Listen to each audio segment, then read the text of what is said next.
이스라엘 역사상 가장 유명하고 또 위대한 왕 한 사람을 들라 그러면 여러분들 누구를 생각하시겠습니까? 이야기 서로 나누지 않아도 한 사람이 나올 겁니다. 다윗이라고 하는 인물을 낼 것입니다. 다윗의 삶은 사실 드라마 같은 그런 삶이죠.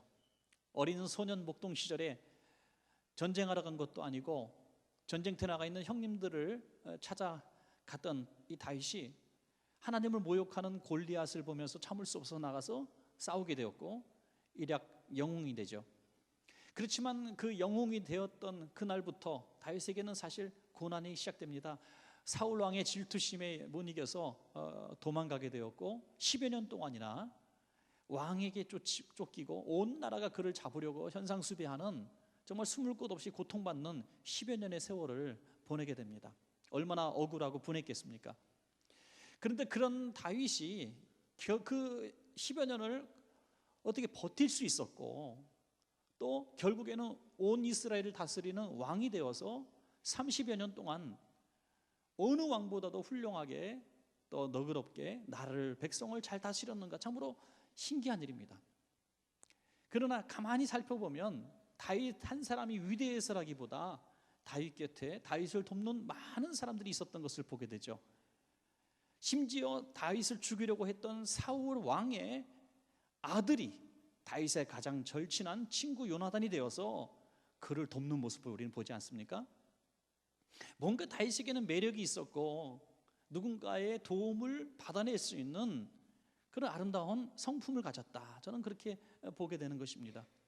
도피 생활 가운데도 왕이 쫓아가고 그를 숨겨두는 사람들은 제사장들도 싹 죽일 수 있는 이런 절대 권력자 앞에서 수백 명의 백성들이 그를 따랐고 또 다윗에게는 용감한 30명의 용사들이 그 곁에 진을 치고 있었다는 것이죠. 다윗은 나름대로 참 복을 받은 사람이다 이렇게 생각이 되어집니다. 그런데 오늘 본문을 보니까 그 30명의 용사들 가운데서도 또 3명의 용사가 뽑히게 됩니다. 특별한 테스트를 거쳐 뽑은 것이 아니라 아주 우연하게 일어난 한 사건을 통해서 다윗의 세 용사의 이름이 등장하게 되죠. 오늘 그 얘기를 드리며 함께 은혜를 나누기를 원합니다. 때는 다윗의 군대와 블레셋 군대가 서로 진을 치며 전쟁을 하고 있을 때인데요, 다윗이 있는 곳에서 아둘람에서 한 20여 킬로 떨어진 그 베들레헴 그 바로 앞에 이 블레셋 군대가 진을 치고 있었습니다. 상당히 거리가 떨어진 것 같지만 사실 또 어떻게 보면 그렇게 먼 거리도 아니죠. 그런데 어느 날 다윗이 혼잣말로 이렇게 이야기를 하죠. 사무엘하 23장 15절에 다윗이 소원하여 이르되 베들레헴 성문 곁 우물물을 누가 내게 마시게 할까? 이 베들레헴 우물물을 누가 마시게 할까? 그 물을 마시고 싶어서 탄식을 하는 이런 모습을 보게 됩니다. 왜 베들레헴 우물물을 마시고 싶어 했을까요? 그 물이 뭐 특별한 맛이 있었을까요? 요즘에는 물도 종류가 하도 많아서 비싼 물도 있고 싼 물도 있지만 이 우물물이 뭐 특별한 물은 아니었을 것입니다. 지금도 성지순례 가면은 그 요단강 물 같은 걸 팔거든요. 이렇게 조그만 병에. 저도 이제 성지순례 갔을 때 요만한 병에다가 이제 이 요단강 물을 담아다가 이렇게 팔아요. 그럼 여러분 사실 요단강 물인지 그게 무슨 청계천분인지 우리가 어떻게 합니까? 그걸 누가 사갖고 할까? 진짜 웃긴다. 그걸 누가 돈을 주고 사냐? 샘플병에 있는 걸. 조롱하지 마십시오. 제가 사왔습니다. 하여튼 그 물은 정말 형편없는 물이고 그냥 우리 한국의 시냇물보다도 못한 물인데 왜 그걸 거기까지 가서 돈 주고 그걸 살까? 의미죠, 의미. 그게 요단강 물이라고 하는 의미입니다. 미국 한 번 간 사람이 미국 얘기 맨날 한다 그러지만 제가 미국에 집회 갈 때마다 참 깜짝 놀라는 게요, 미국 가면 다 모두가 편안하고 다 뭐 여유 있는 것 같은 생각을 우리는 이렇게 잠깐 하는데 놀라운 것은 30년 동안 한 번도 고국에 나오지 못했다는 사람들, 이런 사람들을 저는 너무 많이 본다는 거예요. 여러분 믿어지십니까? 30년, 35년 동안 한국을 한 번도 못 나왔대. 너무 바쁘고 너무 힘들고 너무 여유가 없는 거예요.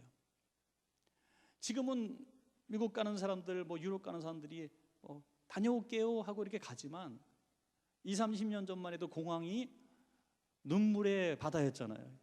이제 가면 언제 오냐. 못 만나는 거예요, 한번 가면. 그래서 부둥켜 안고 막 헤어지지 못해서 막 이렇게 끝까지 쳐다보지 않았습니까? 그래서 그때 그런 분들이 있었대요. 동네에 흙을 한 주먹 포다가 이렇게 비닐봉지에 넣어가지고 미국에 가져갔대요. 그래서 이렇게 화분에다 놓고 뭐 씨를 심고 이렇게 뭐 한국의 어떤 채소 같은 거. 저는 선교사님 한 분한테 그런 얘기를 들었어요. 아주 먼 곳에 오지에 계신 분인데 깻잎이 너무너무 먹고 싶어가지고 한국에서 씨를 좀 보내달라 해서 한국에 씨를 봤는데 씨를 화분에다 했는데 이게 잘 안 되는 거죠. 기후가 안 맞으니까 집안에다 키우는데 한 번은 딱 이파리가 3개가 딱 나오더라는 거예요. 3개가 너무너무 먹고 싶은데 그 3개 뜯어 먹으면은 삼겹살 딱 구워서 딱 먹으면 좋겠는데 보다가 어느 날 보니까 싹 시들어가고 죽은 거예요. 이게 그렇게 눈물이 나고 슬프더라는 거예요. 깻잎 3장에. 그게 타향살이의 소름이죠. 지금도 저 북한에 고향을 두고 계신 우리 어르신들 여기 여러분 계실 텐데요. 갈 수 있으면 그렇게 서럽지 않을 거예요. 그렇죠? 갈 수 없으니까 그렇게 서러운 거예요. 텔레비전에 늘 나오는 장면이죠. 저기가 우리 집이에요. 저기가 우리 고향이네요. 눈에 보여지는 곳을 고향으로 삼고 있는 분들도 있더라고요. 저기 바다에서 우리가 뛰놀았다고 저도 본 적이 있습니다. 못 가는 거예요. 그러면 왜 도대체 다윗이 그 우물물을 그리워했을까? 그것이 다윗의 고향이었기 때문입니다. 고향입니다. 14절 보시면 다윗은 산성에 있고 블레셋 사람의 요새는 베들레헴에 있는지라.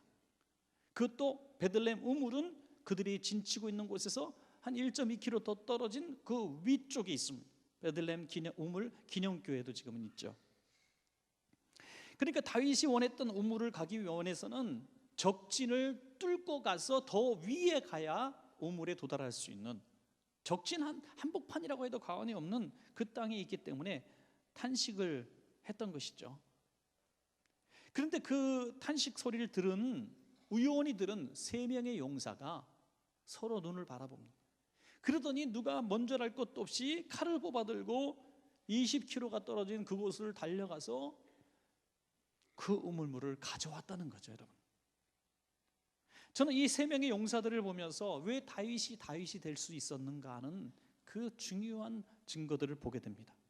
여러분, 보통의 장수들이라고 한다면 다윗의 이런 모습을 보고 우리 지도자가 향수병에 걸렸나 보구나, 자기만 가고 싶나, 우리도 가고 싶지, 뭐 이랬을 거예요. 조금 더 충성스러운 장군들이라면 부하들을 보냈을 것입니다. 야, 우리 장군님을 위해서 앞으로 우리 왕이 되실 분인데 좀 가서 갖고 와자, 뭐 이랬는지도 모르겠어요. 그러나 이들은 자기들이 스스로 그 적진을 돌파해서 그것을 가져왔다는 겁니다, 여러분.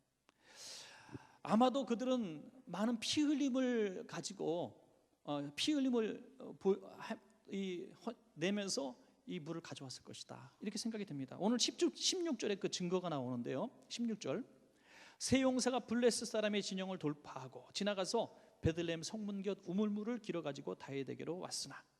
여러분 보시면은 진영을 어떻게 했다고요? 돌파했다는 것은 우회했다는 얘기가 아니라 그 중앙을 뚫고 들어갔다는 얘기예요. 그러니까 분명히 칼부림이 있었다는 거죠. 전쟁을 했습니다. 그래서 그 물을 가져온 이 군사들의 모습, 장군들의 모습은 땀에 절어 있었을 것이며 옷도 많이 찢어졌을 것이고 또 어느 병사는 피 흘림이 있었을 것입니다. 그 모습으로 물 한 병을 들고 오는 이 모습을 바라보고 다윗은 피눈물을 흘렸을 겁니다. 다윗은 그 물을 마실 수가 없었습니다. 그래서 그 물을 여호와 제단 앞에 부어드리고 하나님 앞에 올려드립니다. 이건 내가 마실 수 있는 물이 아니라 우리 하나님께 드립니다. 이것은 물이 아니라 장수들의 피입니다. 이게 오늘의 이야기입니다. 여러분, 사실 이 스토리는 전쟁사에 기록될 이야기가 아니죠. 전쟁사 아닙니다. 전쟁과 상관없는 일입니다. 혁혁한 공을 세운 이런 전공도 아니고 스파이를 보내서 스파이의 어떤 정보를 캐온 것도 아니고 그냥 물 한 컵 떠온 겁니다. 전쟁과 아무 상관이 없는 거예요. 어찌 보면 그냥 해프닝이죠. 우연한 사건이 하나 일어나는 것뿐입니다. 그런데 이 본문이 오늘 성경에 이렇게 중요하게 기록되어진 것은 이 세 사람의 어떤 모습을 기리고자 하고 그 의미가 있기 때문입니다. 오늘 세 사람의 이름이 누구냐? 성경에 두 사람의 이름만 나와 있어요. 한 사람은 요압 장군, 국방장군의 동생인 이 아비새라는 인물이고, 또 하나는 나중에 다윗이 정권을 잡았을 때 다윗의 경호대장, 시위대장을 했던 분이야라는 사람이 되었고, 또 한 사람의 이름은 기록되지 않습니다. 다시 말해서 이 세 사람의 이름을 다윗은 계속 기억했고, 세 사람을 자기 측근에 두는, 최측근에 두는 세 명의 용사로서 늘 두고 있었다는 이야기가 되는 것입니다.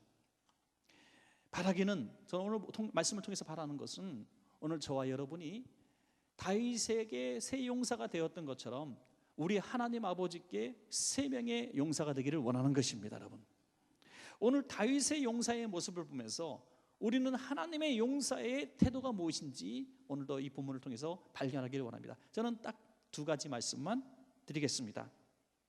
항상 세 가지 하다가 두 가지 하니까 뭔가 버른 기분입니다. 자, 첫 번째, 다윗의 세 용사는 다윗의 소원을 자기의 소원으로 삼았다. 우리는 하나님의 소원을 우리의 소원으로 삼아야 하나님의 용사가 됩니다. 15절 말씀 보면 다윗이 소원하여, 다윗이 그냥 넋두리한 것으로 보면 안 됩니다. 다윗은 꿈에도 그리워했다는 거예요. 소원했다는 겁니다. 한 번 그냥 생각하고 마는 것이 아니라 너무너무 그것이 먹고 싶었다는 거예요. 해도 되고 안 해도 되는 일 정도였다면 세 용사들이 목숨 걸고 가지 않았을 겁니다. 그러나 다윗이 그걸 너무너무 소원하는 것을 세 용사가 알았기 때문에 목숨을 걸었던 겁니다. 지난주에 저는 참 감격적인 일을 하나 경험했는데요, 우리 많은 분들이 아시는 얘기도 됩니다만은, 우리 정영금 집사님의 남편이신 윤방원 성도님이 소천하셨거든요. 그런데 이 이야기를 좀 전해드리고 싶어요. 윤방원 성도님은 모르실 거예요. 거의 모르실 겁니다. 제가 여쭤보니까 20여 년 전에 몇 개월 정도 교회 나오셨다 그래요. 그리고 교회를 나오시지 않았습니다. 어떤 이제 한두 번 이렇게 방문하셨는지는 모르겠지만 교회를 출석을 안 한 걸로 알고 있습니다. 근데 이제 정영금 집사님이 얼마나 남편을 위해서 오랫동안 기도하셨겠습니까? 그런데 이 남편인 윤방호 성도님이 큰 병에 걸리셔가지고 이제 임종을 앞두게 됐습니다. 고칠 수 없어서 임종을 앞두고 이제 60대 되신 분이 갑자기 돌아가시려니 얼마나 아내에게 미안하겠습니까? 그래서 우리 정 집사님한테 이렇게 물어봤대요. 당신 소원이 뭐요? 라고 물어봤더니, 남자들은 참 자기 목숨이 내일 모레 이제 왔다 갔다 해도 가족을 생각하는 그런 게 있는 것 같아요. 그러니까 평소에 남자들한테 잘해 주시기 바랍니다, 여러분. 우리 윤방원 성도님이 미안한 거예요, 아내한테. 그래서 먼저 가는 내가 참 미안하니까 당신 소원이 뭐요? 라고 물어봤습니다. 그때 우리 정 집사님이 주저하지 않고 했던 말이 당신이 예수 믿고 천국 가는 겁니다 라고 얘기했어요. 당신이 예수 믿고 천국 가는 겁니다. 어떻게 해야 되나, 어떻게 구원받는가, 천국 가는 길이 뭔지는 이제 아시거든요. 그래서 내가 세례를 받겠다 먼저 말씀하시는 거예요. 세례 받겠다, 목사님 모셔서 세례 받겠다. 그래서 이 세례 받는다는 의미를 이분은 너무나 잘 아시는 분이에요. 회개하고 주님의 은혜를 받고 세례까지 이제 받기로 다 이제 준비가 되셨습니다. 그래서 가장 빠른 시간이라고 해서 잡아서 금요일 날 오전 11시 30분 세브란스 병원에 가서 우리 성도님들과 교구장님, 구역장님들, 우리 부목사님과 함께 가서 세례기를 가져가서 구원의 확신을 먼저 얘기를 합니다. 귀에 대고 이렇게 구원의 확신에 대한 얘기를 드리고 참 잘하셨다고, 이제 우리 성도님은 예수님의 아들이 되었다고, 자녀가 되었다고, 천국이 확증되었다고. 그 전까지는 눈이 메말랐던 분인데 이제 세례 베풀겠습니다 하고 세례를 시작하니까 이분이 눈물을 쭉 흘리시는 거예요. 너무나 우리는 감격했어요. 이분이 구원의 확신을 가지신 거예요. 그리고 감사하게 세례 증서도 전해드리고 이렇게 왔는데요, 정말 저희는 놀랐어요. 누가 봐도 조금 더 사실 줄 알았는데 1시간 만에 돌아가셨어요. 그때까지 기다리시고 참으신 거 정말 놀랍더라고요. 1시간만 늦었더라도 세례도 못 받을 뻔해요. 저는 이것을 보면서 두 가지를 생각하게 됐습니다. 첫째는 늘 드리는 말씀이지만 영혼 구원을 위해서 기도하는 것은 반드시 이루어진다. 반드시 이루어집니다. 여러분 10년이 돼도 이루어지지 않고 20년이 돼도 이루어지지 않고 복음이 바늘구멍 들어가지도 않을 정도로 완악하게 거부해도 영혼 구원을 위해서 소원을 품고 여러분 부모님을 위해서 형제자매를 위해서 자식들을 위해서 기도하면 반드시 하나님은 구원하신다. 저는 확실히 믿습니다. 또 하나는 만약에 우리 정 집사님의 소원이 남편 구원이 아니었더라면 이런 은혜가 있었을까 하는 생각도 해보게 되는 것이죠. 당신 소원이 뭐냐? 당신 감춰놓은 돈 있어? 그거 좀 줘. 내 소원? 그냥 당신이 건강하게 회복되는 거야. 이렇게 얘기했더라면 과연 그가 세례를 받으셨을까? 영혼 구원의 역사가 이루어졌을까 하는 생각을 한 거죠. 여러분 이 땅의 모든 소원은 다 허탄한 것들이고 유하는 것이고 잠시 지나면은 별것도 아닌 것들입니다. 영혼에 관한 소원을 품으시기 바랍니다. 영혼에 관한 소원. 그렇다면 우리는 주님의 소원이 무엇인지를 알고 살아야 되지 않겠습니까, 여러분? 주님의 소원. 주님의 소원을 알아야 주님의 소원을 이루어드리죠. 그러면 우리는 간단하게 알 수 있습니다. 주님이 왜 이 땅에 오셨고 왜 돌아가셨고 왜 우리에게 성령님을 보내주셨는가? 그 소원이 무엇이냐? 빌립보서 2장에 보면 그런 주님의 마음을 우리도 알기를 원하셔서 말씀해 주셨습니다.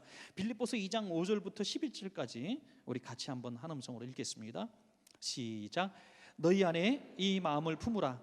곧 그리스도 예수의 마음이니 그는 근본 하나님의 본체시나 하나님과 동등됨을 취할 것으로 여기지 아니하시고 오히려 자기를 비워 종의 형체를 가지사 사람들과 같이 되셨고 사람의 모양으로 나타나사 자기를 낮추시고 죽기까지 복종하셨으니 그 십자가에 죽으심이라. 이름으로 하나님이 그를 지극히 높여 모든 이름 위에 뛰어난 이름을 주사 하늘에 있는 자들과 땅에 있는 자들과 땅 아래에 있는 자들로 모든 무릎을 예수 이름에 꿇게 하시고 모든 입으로 예수 그리스도를 주라 시인하여 하나님 아버지께 영광을 돌리게 하셨느니라. 아멘. 너희 안에 이 마음을 품으라. 그 그리스도 예수의 마음이니 주님의 마음, 주님의 소원을 우리도 품기를 주님은 분명히 원하시고요. 그 내용이 뭐냐? 그가 왜 이 땅에 이 종의 형체를 가지고 인간의 몸으로 오셔서 이 고생을 하시고 십자가를 지셨는가? 그 이후에 끝부분에 되보니까 모든 입으로 예수 그리스도를 주라 시인하여 하나님 아버지께 영광을 돌리게 하기 위함인 것입니다, 여러분. 그러므로 다윗의 새 용사가 다윗의 그 소원을 알고 목숨을 걸고 그 물을 가져왔듯이 하나님의 소원이신 한 영혼 구원을 위해서 우리가 목숨을 걸 이유가 되는 것입니다, 여러분. 여러분 지금까지 사실 하나님이 이 세상을 움직이실 때 사용하신 사람들이 누구냐? 하나님의 소원을 자기의 소원으로 삼은 사람들을 통해서 역사하셨다는 것입니다. 억지로 하나님은 일을 쓰신 거죠. 여러분 우리가 하나님의 일을 하고 싶습니다, 하나님께 쓰임받고 싶습니다, 이런 얘기를 많이 하지 않습니까? 모든 목회자들도 마찬가지예요. 주님, 저 하나님 앞에 쓰임받는 목사가 되고 싶어요 라고 얘기를 합니다. 그러면 다 쓰십니까? 아니라는 거죠. 여러분 우리가 원하는 학교라고 다 입학할 수 있습니까? 우리가 원하는 직장이라고 다 들어갈 수 있습니까? 우리가 원하는 배우자라고 다 만날 수 있습니까? 아니라는 겁니다. 그분이 원하셔야 된다는 거죠. 하나님이 원하셔야 우리를 쓰실 것입니다. 쓰임받는 것이 복인 줄로 믿으시기 바랍니다. 그럼 하나님이 누구를 쓰시는가? 하나님 아버지의 마음을 같이 가지고 있는 사람을 쓰지 않겠습니까, 여러분? 회사에서도 직장에서도 제 직원이 사장의 마음을 동일하게 갖지 못하면 어떻게 사장님이 그 사람을 쓰겠습니까? 마찬가지입니다. 하나님의 마음을 가진 사람을 하나님은 쓰시는 것입니다. 우리 대한민국 선교 130년 동안 3,000명 가까운 선교사님들이 이 땅에 와서 목숨을 바치고 수많은 사람들이 선교사 묘역에 있습니다. 여러분, 왜 왔습니까? 베들레헴 우물가인 것입니다. 여러분, 지금 대한민국 선교사님들이 170개국에 3만 명이 나가 있습니다. 왜 나갔습니까? 왜 그 적진을 돌파하고 왜 베들레헴 우물가까지 갔습니까? 주님의 소원이기 때문입니다. 여러분, 주님의 소원을 이루어드리기 위해서 베들레헴 우물가를 찾기 위하여 블레셋 진영을 돌파한 사람들이 바로 주님의 마음을 가진 사람들인 것입니다. 여러분, 그래서 우리는 이런 생각을 해야 돼요. 우리가 주님의 영광을 위해서 하는 일들은 주님을 위한 일이라는 우리의 그 생각이 변하지 않도록 우리가 애써야 된다고 하는 겁니다. 저는 참 어떤 부분에 이해를 잘 못하는 어떤 분들이 있었어요. 내가 선교 나가는 거 대한민국을 위한 겁니다. 내가 선교 나가는 거 내가 이 교회를 위한 겁니다라고 얘기하는 사람을 봤어요. 저는 깜짝 놀랐어요. 그건 옳은 말이 아닙니다. 그는 하나님의 소원을 위해서 나간 거죠. 주님의 소원. 저는 교회 안에서도 마찬가지랍니다. 내가 교회를 위해서 이 일을 하고 있습니다. 내가 어떤 교회 학교를 위해서 일을 하고 있습니다. 내가 찬양대를 위해서 일을 하고 있었습니다. 내가 어떤 교회 부서를 위해서, 아니 내가 목사님을 위해서 이런 일을 하고 있습니다. 이렇게 말하는 사람은 옳지 않습니다. 우리는 목회자를 위해서 일하는 것도 아니고 한국 교회를 위해서 일하는 것도 아니고 어떤 기관과 조직을 위해서 일하는 것이 아니라 주님의 소원이기 때문에 일하는 것입니다. 여러분, 이 생각에 변함을 갖지 마시기 바랍니다. 하나님, 이것은 물이 아니고 저들의 피입니다 라고 다윗은 받았습니다. 그들은 다윗을 위해서 이 물을 떠왔다고 했지만 다윗은 이 물을 먹을 수가 없었습니다. 그 물이 어디로 갑니까? 하나님의 영광을 위해서 드려지는 것입니다.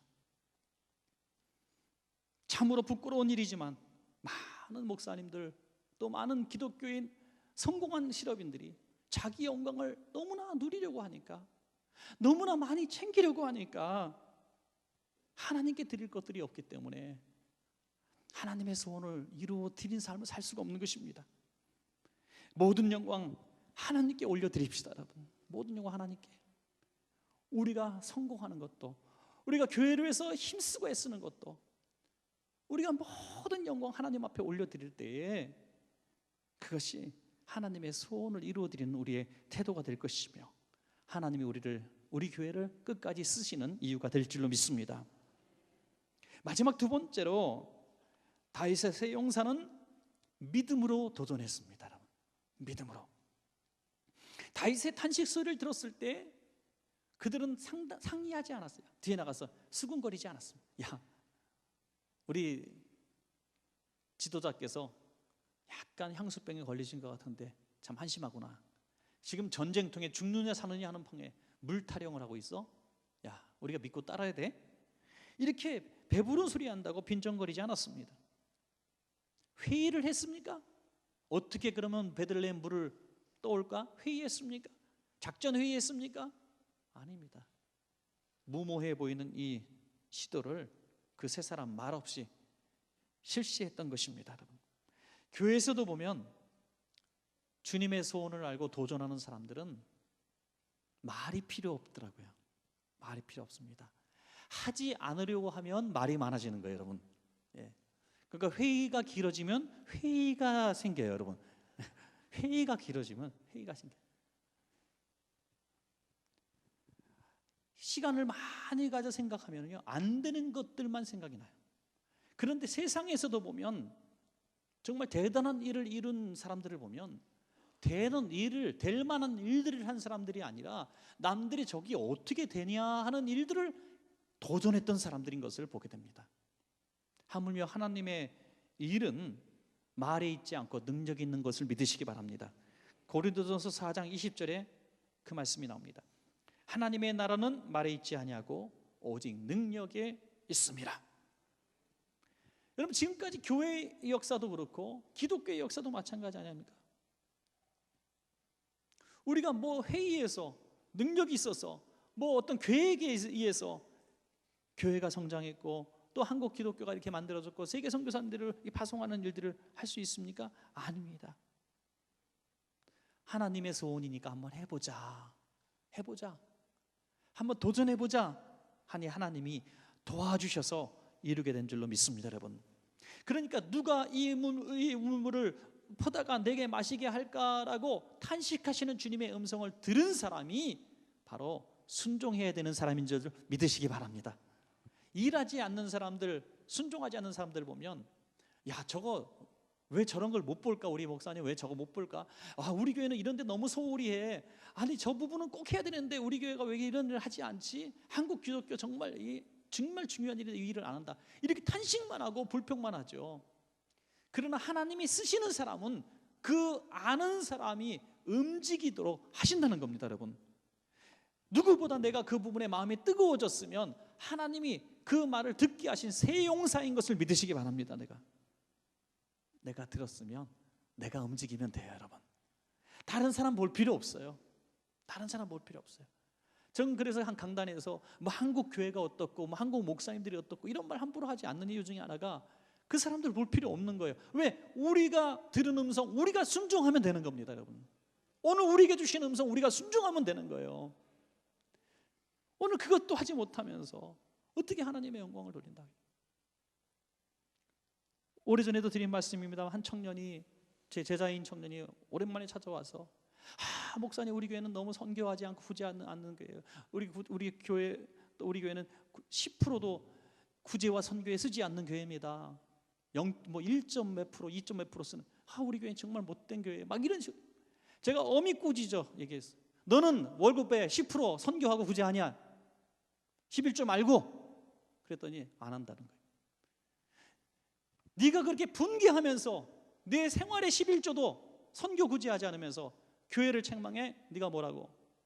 아주 혼을 내서 돌려보냈어요, 여러분. 아마도 다시는 그다음부터 안 찾아오는데, 하여튼 저는 할 말을 했어요. 여러분, 맞습니다. 하나님의 말씀은 내게 주신 말씀으로 받아야 돼요. 분명한 것은 하나님은 그 사람이 그 음성을 듣고 순종하지 않으면 또 다른 사람을 통해서 일하시더라고요. 저는 교회를 하면서 이런 배짱이 생겨요. 하나님이 이 일을 원하시는가라만 저는 구하는 거예요. 하나님이 이 일을 정말 기뻐하시고 하기를 원하시는가, 그것만 묻습니다. 그렇다면 겁날 것이 없어요. 재정도 겁날 것 없고 할 수 있는 사람이 없어도 겁나지 않습니다. 하나님은 돌들로도 아브라함의 자손을 만들 수 있는 분이십니다. 그러므로 순종하는 자가 용사의 칭호를 받고 주님 곁에서는 축복이 있는 것입니다. 여러분, 두세 사람이 주님의 음성으로 하나가 될 수 있습니다. 여러분, 한 부부로 엮어주신 분들, 같은 꿈과 비전을 위해서 만나게 하신 것을 믿으시기 바랍니다. 여러분, 한 구역으로 묶어주시고, 한 교회에 목사와 장로로 묶어주시고, 집사와 성도로 묶어주시고, 구역장님과 구역식구로 묶어주시고, 성가대로 묶어주시고, 교사로 묶어주시고, 봉사기관으로 묶어주신 이유가 무엇입니까? 같은 음성 듣게 하신 것입니다, 여러분. 같은 음성 들었다면 같은 꿈을 가지셔야 합니다. 같은 주님의 소원을 향해서 목숨을 걸어야 되는 것입니다. 그러면 주님의 새 용사가 되는 것입니다. 그들이 죽었습니까? 망했습니까? 아닙니다. 새 용사가 안 돼 뽑힌 용사가 되어 지금까지 저와 여러분을 통해서 이렇게 회자되는 축복의 주인공이 된 줄로 믿습니다. 말씀을 맺겠습니다. 오늘도 주님은 탄식하고 계십니다. 누가 나를 위해서 베들레헴 우물물을 퍼올 것인가 라고 물으시는데, 이것이 교육이 될 수 있고 선교가 될 수 있고 구제가 될 수 있고 어떤 봉사가 될 수도 있습니다. 아니면 중보기도가 될 수도 있습니다. 그것이 내 마음을 치고 내게 들린 어떤 사인이 있다면 내게 주신 사명으로 알고 기도하십시오. 그러면 하나님께서 그런 같은 마음을 품은 두세 사람을 붙여주셔서 다윗의 용사처럼 쓰실 것입니다. 우리 교회 안에 그런 하나님이 쓰시는 하나님의 용사들이 많아서 하나님의 기쁨이 되고 하나님의 마음을 시원케 하는 교회가 되기를 주님의 이름으로 간절히 축원합니다.